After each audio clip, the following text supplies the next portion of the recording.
할렐루야. 아멘. 오직 예수님, 오직 예수님. 오늘도 그리스도 예수의 은혜와 긍휼과 평강이 여러분 가정에 넘칠지어다. 아멘. 길이요 진리요 생명이신 예수님만 전합니다. 아멘. 오늘 말씀의 제목 6월절 규례라는 제목으로 말씀 전합니다. 세 번에 걸쳐서 6월절 규례의 말씀을 이제 보겠는데 이제 그 첫 번째 시간입니다. 6월절 규례. 모세와 아론을 통해서 하나님께서 명령을 이제 전달을 합니다. 바로에게 전달을 하죠. 그 명령의 핵심은 무엇인가? 내 백성을 보내라. 이 온 우주 만물의 이 소유권을 가지신 주권을 행하시는 우리 하나님께서 말씀하십니다. 내 백성을 보내라. 그래서 뭐하라? 제사를 지내게 할 것이다. 예배를 말하는 것이죠. 나를 섬기게 할 것이다. 그런 것을 말씀하십니다. 바로는 계속 듣지 않죠. 마음이 완악해서 처음부터 대대로 완악했어요. 그래서 그 할아버지 때부터 할아버지 바로 왕부터 아버지 바로 왕도 그렇고 계속 이 완악했죠.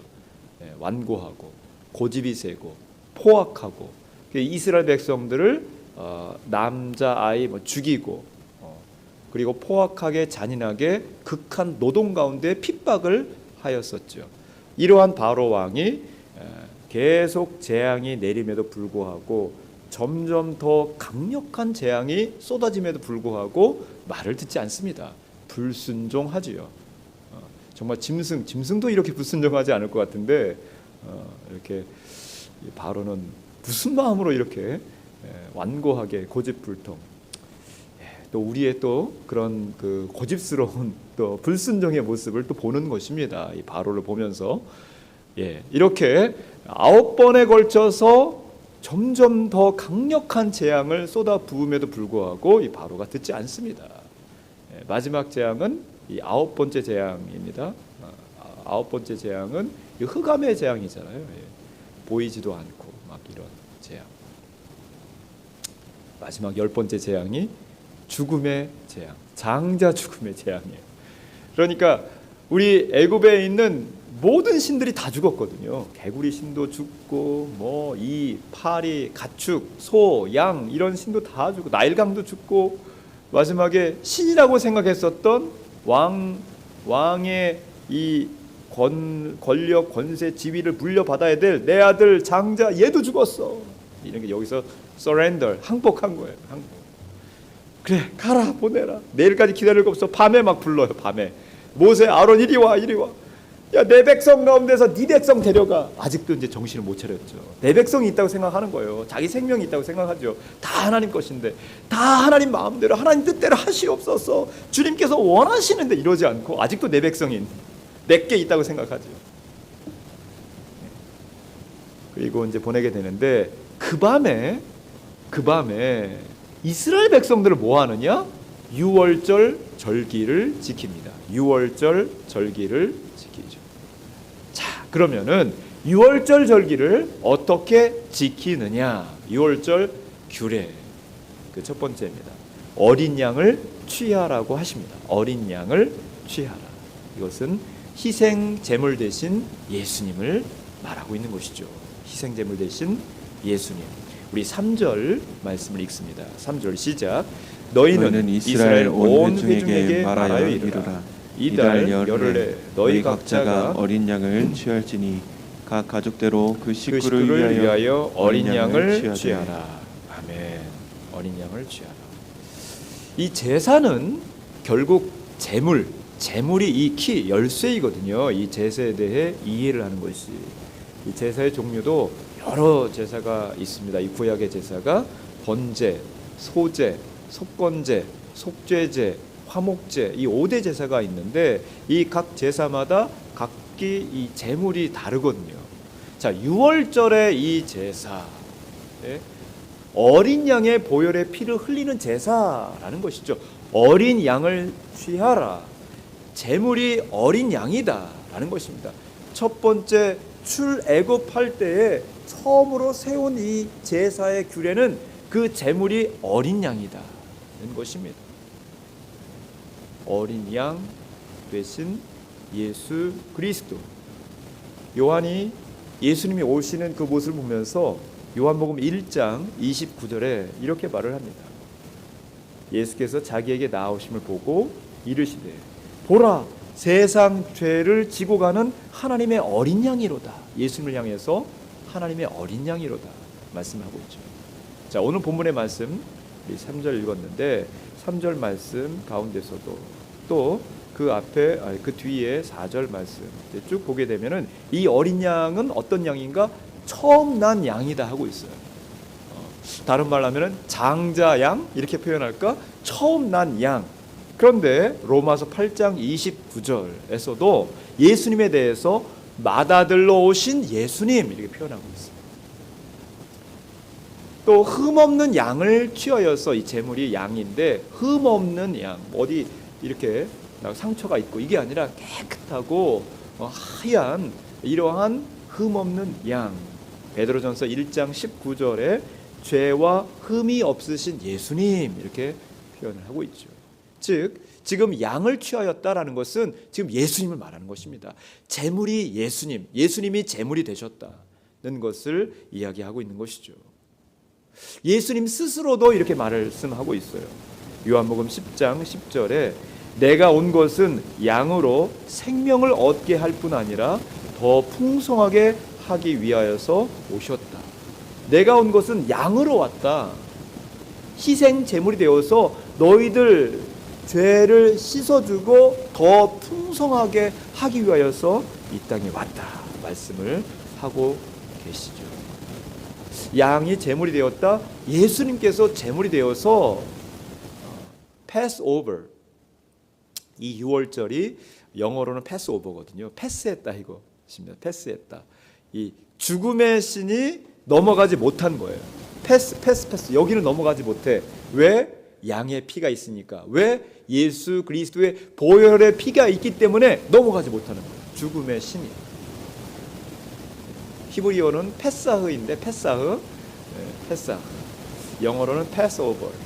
한국말로 6월 넘어가다 이런 뜻인데 죽음의 신이 여기는 넘어가지 못하고 그리고 이 애굽 백성들 집 장자들 넘어가서 다 그 신이라고 생각했었던 그러한 장자에 다 죽게 되는 것이죠. 우리에게도 어린 양 되어 주신 그래서 제물 되어 주셔서 피를 흘려 주신 예수 그리스도로 우리가 영원한 구원, 영생 부활 천국을 선물로 받게 된 것입니다. 이것에 정말 감사하는 주님 앞에 감사하는 여러분 되시기를 주의 이름으로 간절히 축원합니다. 아멘. 두 번째로 6월절 규례의 의미 그것은 무엇인가? 양이 제물이라고 했잖아요. 그 양이 제물은 뭐 하는 거예요? 피를 흘립니다. 양의 피를 흘려 문설주에 바르지요. 인방과 문설주에 바릅니다. 예수 그리스도의 보혈의 피를 바르는 것을 말하죠. 우리 7절 말씀 함께 읽겠습니다. 시작.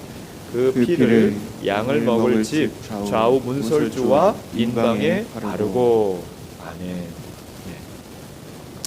자, 다시 한번 여기서 9가지 재앙을 보는 거예요. 9가지 재앙. 첫 번째 뭐로 시작했습니까?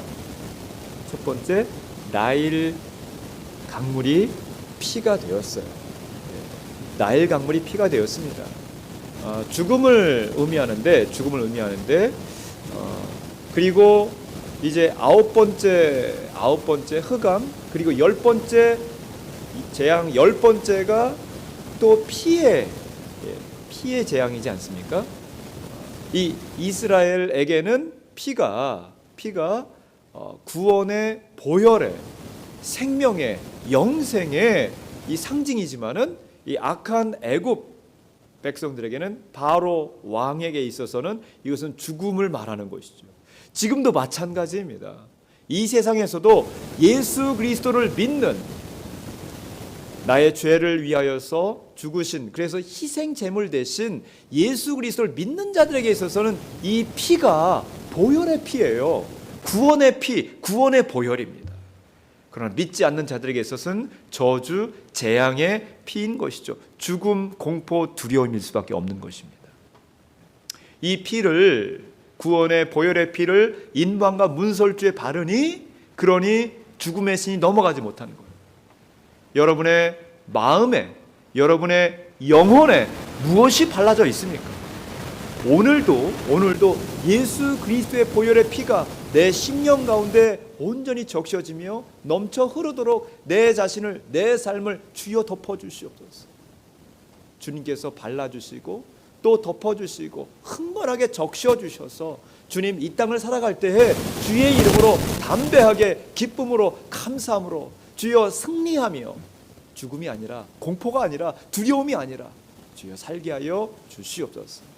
이렇게 살아가신 여러분 되시기를 주의 이름으로 간절히 축원합니다. 아멘.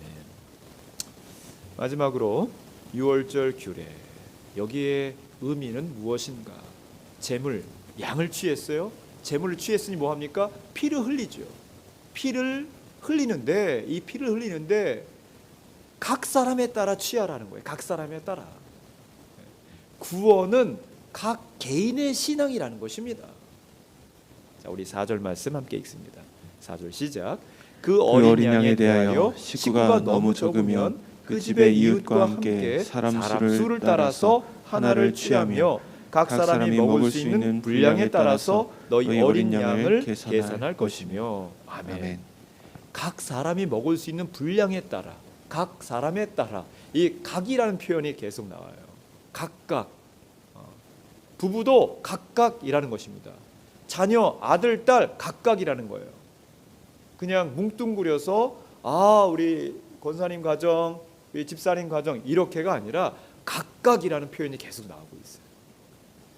부부도 각각의 신앙에 따라서 구원받고, 부모 자녀도 야 내가 예수님 잘 믿으니까 너도 잘 믿고, 이게 아니에요.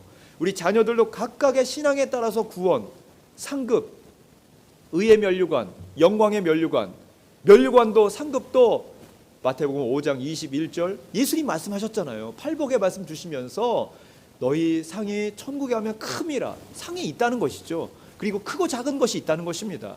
물론 우리 이 땅에 순위 서열을 매기는 금메달, 은메달, 동메달 뭐 이런 것처럼 그런 개념은 아닐지라도 우리가 정확히 알지 못하는 이제 대강 의의 면류관, 또 이렇게 생명의 면류관, 영원의 면류관, 뭐 여러 면류관의 종류가 있을까? 우리가 대강 이렇게 생각을 하지만은 천국의 상이 큽니다. 각각의 신앙의 모습 따라서 상이 있다는 것이죠. 그리고 구원도 각자의 신앙에 따라서 구원을 받는 것입니다. 그러니까 양도 각자 취하는 거예요. 각각의 개인에 따라서 양을 취하라.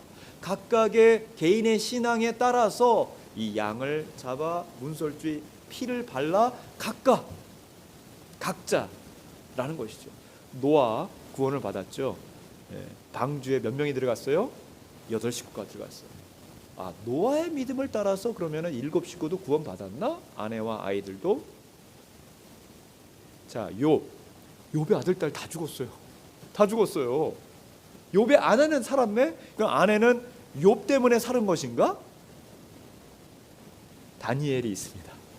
다니엘이 용광로 풀무불 안에 들어갔는데 세 친구도 들어갔어요. 세 친구는 그러면은 다니엘 때문에 사는 것인가?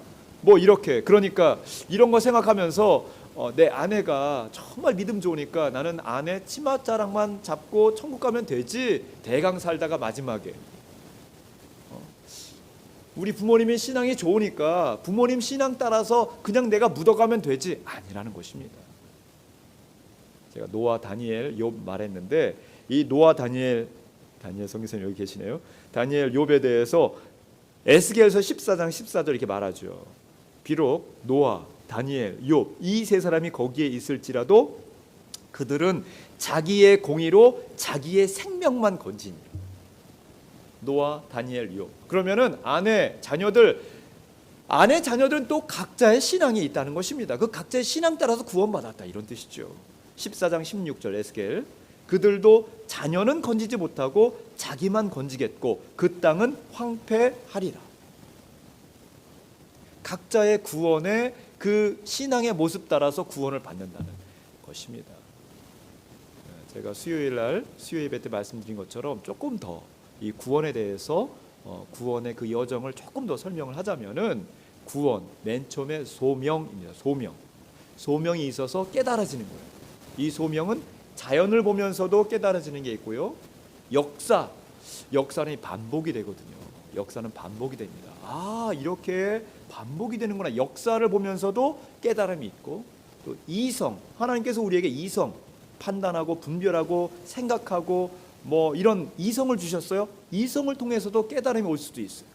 자연, 역사, 이성, 그리고 하나님의 정말 그 감동과 성령 하나님의 터치하심, 만져주심을 통해서 우리가 깨달음이 오죠. 이 모든 것을 소명이라고 합니다. 소명. 그 다음에 중생. 이 마지막 소명의 마지막 부분을 제가 성령의 만지심, 인도하심이다 했는데, 이 중생에 있어서 성령 하나님께서 우리를 만져주시고 이제 깨달음만이 아니라 거듭나게 하시는 과정이에요. 중생. 이 거듭나게 하는 그 과정에서 회심이 있습니다. 회심. 이제 완전히 돌아서는 거예요.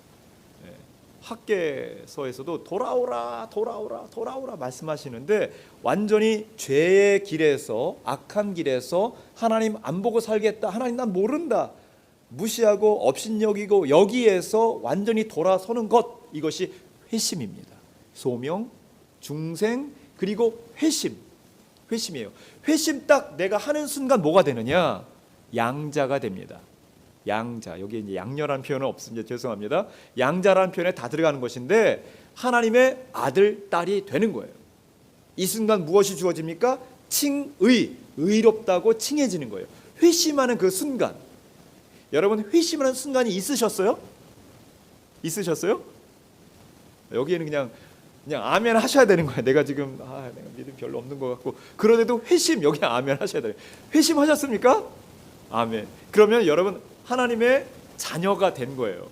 양자가 된 것입니다. 양자. 하나님의 자녀가 된 거예요. 회심, 하나님의 자녀가 된 거예요. 하나님의 자녀가 됐어요. 그럼 다 이루어졌느냐? 물론 천국이 여러분의 것인데요. 이 땅에서의 삶 가운데서는 계속적인 삶의 연속적인 분투, 노력과 시험도 있기도 하고, 이제 삶이 계속되는 것이죠. 이것을 구원의 여정인데, 구원의 여정 가운데에 우리는 지속적으로 범죄하면, 넘어지면, 쓰러지면, 시험 들면 또 회개하는 것이죠. 이 회개하고 다시 돌아오고, 이것을 견인이라고 합니다. 견인. 이탈하지 못하도록 이렇게 우리가 구원의 여정, 철로 역정이나 이렇게 길을 쭉 가는데, 우리가 쓰러지기도 하고 시험 들고 엿길로 이렇게 또랑으로 완전 빠지면 안 되는데, 이렇게 낭떠러지 빠지기 직전까지, 그러면 하나님께서 치시는 거예요. 깨닫게 하시죠. 그러면 주여 잘못했습니다, 용서하여 주시옵소서, 이렇게 돌아오고, 이제 견인입니다. 이런 과정에서도 뭐가 있어요? 성화. 견인하시면서 이게 자라나는 거예요. 이게 성화. 그리고 영화, 이거 미래적 개념입니다. 영화라는 것은 천국에서의 영화롭게 되는 것이 있죠. 소명, 중생, 회심. 딱 그 순간이에요. 회심. 양자가 되고 칭의, 의롭다고 하십니다. 그리고 이제 여정, 구원의 여정이 쭉 가는 동안에 견인, 성도의 견인, 성화, 미래적 개념의 영화. 이 구원의 이 모든 것이 각 개인이라는 것입니다. 유월절 규례를 통해서 보여주시는 것은 양자바와 제물, 예수님이시구나. 피를 흘렸어요. 양의 피인데 예수님의 보혈의 피구나. 이 모든 것을 각 개인의 신앙이라는 것입니다. 오늘 하루의 삶도 주님, 내가 회심했습니다. 주님, 제가 성화 또 미래에 영화롭게 되길 원합니다. 분투 노력하는 가운데 주님께서 견인해 주시고 인도해 주심을 감사합니다. 지금 더욱더 구원에 잘 자라나겠습니다. 어린 양 되어주셔서 보혈의 피를 흘려주신 주님 감사합니다. 이렇게 감사의 고백으로 나아가신 여러분 되시기를 주의 이름으로 간절히 축원합니다.